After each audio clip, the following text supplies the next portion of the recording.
Good morning everyone. This is Harshita Dadij from Government Law College Kota. आज हम company law देख रहे हैं और उसमें हम टॉपिक लेंगे इल्लीगल एसोसिएशन. अब इल्लीगल एसोसिएशन जो है आपको मैं बता दूं, कंपनीज एक्ट 2013 के सेक्शन 464 में ये इल्लीगल एसोसिएशन जो है उसके प्रोविज़न्स प्रोवाइडेड हैं. इल्लीगल एसोसिएशन होता क्या है? अच्छा, उससे पहले ही आपको ये बताना चाहूँगी कि जो यहाँ पे वर्ड यूज़ किया गया है कंपनीज एक्ट में, वो एसोसिएशन वर्ड यूज़ किया गया है, इल्लीगल कंपनी नहीं. इसके पीछे क्या रीज़न है तो अभी हम जब डिस्कस करेंगे, इसका इंट्रोडक्टरी पार्ट लेंगे तो आप समझ जाएंगे कि ये इल्लीगल एसोसिएशन क्यों बोला है और कंपनी क्यों नहीं बोला है. ठीक है, मैं आपको ये बताना चाहूँगी कि इल्लीगल एसोसिएशन जो है, एक जब भी कोई कंपनी फॉर्म होती है तो उसका एक एसेंशियल एलिमेंट होता है और वो होता है कि जो कंपनी है वो रजिस्टर्ड होनी चाहिए. ठीक है, company is incorporated when it is registered bye registrar. ठीक है, तो अब एक एसोसिएशन इल्लीगल कब होगी तो उसके लिए 464 जो है वो कुछ पॉइंट्स प्रोवाइड करता है कि अगर ऐसी ऐसी कंडीशंस हुई तो एक एसोसिएशन इल्लीगल डिक्लेयर हो जाएगी. ठीक है, सबसे पहले आपको मैं बता दूं, कोई भी एसोसिएशन या पार्टनरशिप फर्म जब फॉर्म होती है तो वहाँ there are number of persons. ठीक है, एक मेंबर तो चलाता नहीं है. एसोसिएशन है यानी group of persons are there. Partnership firm है तो group of persons are there. तो क्या होता है कि जो प्रोवाइडेड या प्रिस्क्राइब्ड नंबर होते हैं आपके पार्टनरशिप फर्म या एसोसिएशन में, अगर वो पर्सन्स एक्सीड करते हैं, फर्स्ट पॉइंट क्या हो गया, फर्स्ट एलिमेंट, कि जो प्रिस्क्राइब्ड नंबर ऑफ मेंबर्स हैं वो एक्सीड करते हैं. दूसरी बात, जो आप एसोसिएशन या पार्टनरशिप फर्म आपने फॉर्म की है, it is formed for the purpose of carrying on any business. ठीक है, पर्पस क्या होना चाहिए? बिजनेस रन करना. थर्ड, बिजनेस रन कर रहे हैं तो ऑब्जेक्ट क्या होना चाहिए? टू अर्न प्रॉफिट और एक्विजिशन ऑफ गेन. ठीक है, 3 एलिमेंट समझ आ गए. सबसे पहले तो जो प्रिस्क्राइब नंबर ऑफ पर्सन्स थे या मेंबर्स थे वो एक्सीड कर रहे हैं. दूसरा, जो आप पार्टनरशिप फर्म या एसोसिएशन बना रहे हो उसका पर्पस क्या है? बिजनेस कैरी ऑन करना. थर्ड वन इज, जो ऑब्जेक्ट है इसका एसोसिएशन का वो क्या है? प्रॉफिट अर्न करना या फिर गेन. ठीक है, फोर्थ पॉइंट जो मैं आपको बता रही थी कि कंपनी के लिए एसेंशियल एलिमेंट होता है कि वो रजिस्टर्ड हो. अगर ये तीनों एलिमेंट हैं और ऐसा एसोसिएशन या पार्टनरशिप फर्म रजिस्टर्ड नहीं होती है एज अ कंपनी तो it is called illegal association. अगर रजिस्ट्रेशन हो जाएगा देन इट बिकम्स कंपनी, और अगर रजिस्ट्रेशन नहीं किया है तो वो क्या कहलाएगी फिर? Illegal association. तो ये 4 एलिमेंट्स अगर फुलफिल हो जाते हैं तो एन एसोसिएशन बिकम्स इल्लीगल. ठीक है, 464 में एक प्रोविजो भी है. प्रोविजो क्या बोलता है कि जो यहाँ नंबर ऑफ पर्सन्स हैं किसी भी एसोसिएशन या पार्टनरशिप फर्म में, वो 100 से एक्सीड नहीं होने चाहिए. ठीक है, तो 464 अप्लाई होगा, अदरवाइज नहीं. Now come to the exceptions. कहाँ 464 जो है वो अप्लाई नहीं होता है? इट मीन्स एसोसिएशन इल्लीगल नहीं होगी on the basis of the previous points. कब?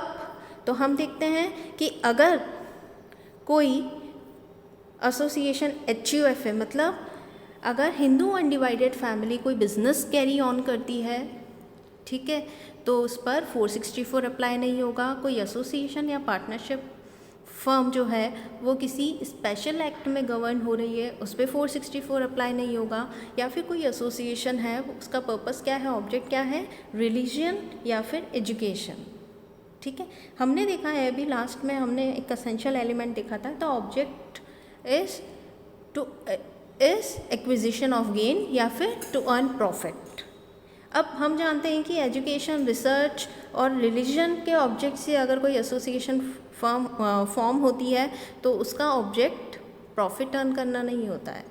The object behind such kind of association is welfare of society. तो जहाँ गेन नहीं है वहाँ पर 464 अप्लाई होना ही नहीं है। तो there are 3 exceptions, HUF, special acts में एसोसिएशन या पार्टनरशिप फॉर्म हो रही है वो, और association form with the object of religion and education purpose. Now अगर इलीगल एसोसिएशन है तो उसका इफ़ेक्ट क्या होगा? अगर रजिस्ट्रेशन नहीं कराया है और रन कर रहे हैं वो एसोसिएशन को एज अ कंपनी, तो उस इलीगल एसोसिएशन के इफ़ेक्ट्स क्या होंगे? तो सबसे पहले जितने भी उसके मेंबर्स हैं उस एसोसिएशन के, वो पर्सनली लाइबल होंगे फ़ाइन के लिए। फ़ाइन क्या होगा ये अभी हम देखेंगे थोड़ी देर बाद। बाकी वो क्या होंगे? पर्सनली या फिर कंबाइंडली क्या हो सकते हैं? लाइबल होंगे। सेकेंड इम्पैक्ट ये होगा कि they can not sue third person. अगर मान लीजिए कोई एसोसिएशन है वो डील करती है, कॉन्टैक्ट करती है किसी थर्ड पर्सन से, और थर्ड पर्सन जो है वो कॉन्ट्रैक्ट को ब्रीच कर रहा है, then they are not able to sue against the breach of for the breach of contract. ठीक है। Third is the impact of legal association और effect of legal association is the association cannot apply for winding up process।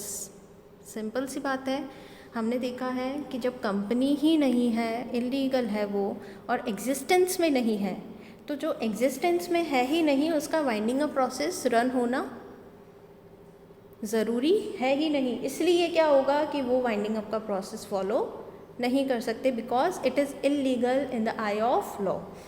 Next impact होगा no suit against any member. First point, second point हमने देखा था कि third person के against sue नहीं कर सकते, और दूसरा इम्पैक्ट ये भी है कि मेंबर्स आपस में एक दूसरे को स्यू नहीं कर सकते।